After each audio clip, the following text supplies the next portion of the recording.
मयंक एक multinational company में branch manager की जॉब करता था। एक दिन मयंक को ऑफिस से घर जाने के लिए लेट हो गया था। सर्दी के मौसम होने के कारण रात भी जल्दी हो गई थी।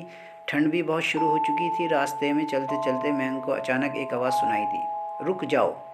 मयंक वहीं पर रुक गया और पीछे मुड़ के देखा, लेकिन पीछे कोई भी नहीं था। फिर से वही आवाज़ सुनाई दी, सामने देखो।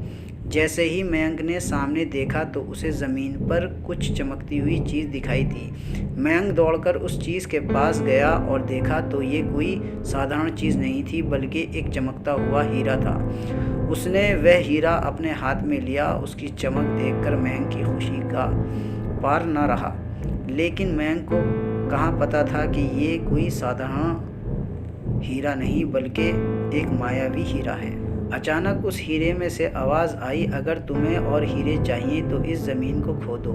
इस ज़मीन के नीचे बहुत सारे हीरे हैं। मयंक खुश हो गया। उसने उस हीरे को अपनी जेब में डाला और ज़मीन खोदना शुरू किया।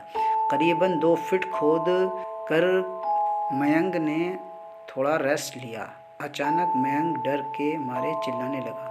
इसके कारण उसका संतुलन खो गया और ज़मीन पर गिर पड़ा, क्योंकि उस गड्ढे में से हीरे मोती नहीं बल्कि किसी इंसान का कटा हुआ सर मिला।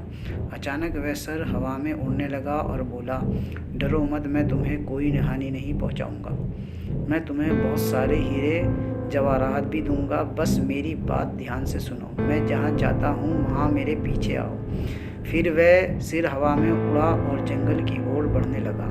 करीबन 1 किलोमीटर चलने के बाद वह सिर रुक गया। मयंक भी रुक गया।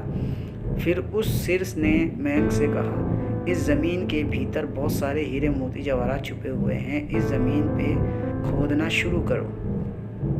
मयंक खुश हो गया और उस ज़मीन को खोदना शुरू कर दिया। खोदते खोदते उस ज़मीन के नीचे हीरे मोती तो नहीं मिले, बल्कि उस सिर का कटा हुआ धड़ मिला। उस सिर ने कहा, अब तुम्हें एक आखिरी काम करना है, उसके बाद मैं तुम्हें मालामाल कर दूंगा।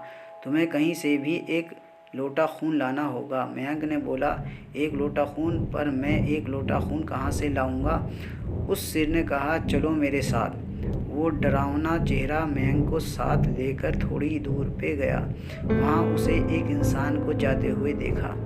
वो सिर बोला, उस इंसान को मारकर उसका खून ले आओ। मयंक डर गया और बोला, नहीं नहीं, ये मुझसे नहीं होगा। मैं ये कर सकता। अगर तुमने ये काम नहीं किया तो मैं तुझे बहुत बड़ी मुसीबत में डाल दूंगा, फिर तुम्हारी पूरी ज़िंदगी नर्क बन जाएगी। मयंक ने हाथ जोड़कर उससे कहा, मुझे माफ़ कर दो। अगर मैंने उसे मारा तो मुझे पुलिस गिरफ्तार कर देगी और मुझे जेल जाना पड़ेगा। उस सिर ने अपने तंत्र मंत्र की शक्ति से एक छुरी और लोटा प्रकट किया और गुस्से से बोला, अगर तुम मेरा ये काम नहीं करोगे तो मैं तुम्हारे पूरे परिवार को मौत के घाट उतार दूंगा। मयंक ने मजबूरी में आकर उस आदमी को मार डाला और उसका खून लेकर उस सिर के पास गया। वो सिर खून को देखकर बहुत खुश हुआ और बोला, ये खून मेरे शरीर पे डाल दे। उस सिर के कहने पर मयंक ने खून को उसके शरीर पर डाल दिया। फिर कुछ ही देर में वो कटा हुआ सिर उस शरीर पे जुड़ गया। ये सब देखकर मयंक की हालत अब ख़राब होने लगी। वो उस भूत को देखकर काफ़ी डर गया। जैसे ही वो भूत जिंदा हुआ तो ज़ोर ज़ोर से हंसने लगा और डरावनी आवाज़ में बोला, तुमने बहुत बड़ी गलती कर दी कि मुझे फिर से ज़िंदा कर दिया। अब मैं सिर्फ तुम्हें ही नहीं बल्कि इस पूरे शहर को मौत के घाट उतार दूं। डर के मारे मयंक के मुंह से आवाज़ भी नहीं निकली। वो अपनी जान बचाने के लिए वहाँ से दौड़ा, लेकिन उस भूत ने छलांग लगाकर मयंक को ज़मीन पर गिरा दिया और बोला, मुझे बहुत भूख लगी है, अब मैं तुम्हारा मांस खाऊंगा। जैसे ही उस भूत ने मांस खाने के लिए आगे बढ़ा कि तुरंत ही उसका सिर धड़ से अलग हो गया। मयंक समझ नहीं पाया कि आखिर ये चमत्कार हुआ कैसे। जब मयंक ने पीछे मुड़कर देखा तो एक अघोरी बाबा खड़े थे। उस अघोरी बाबा ने कहा, जब तुम उस आदमी को मारकर उसका खून ले जा रहे थे तभी मैंने देख लिया था और मैं समझ गया था कि कुछ तो गड़बड़ है।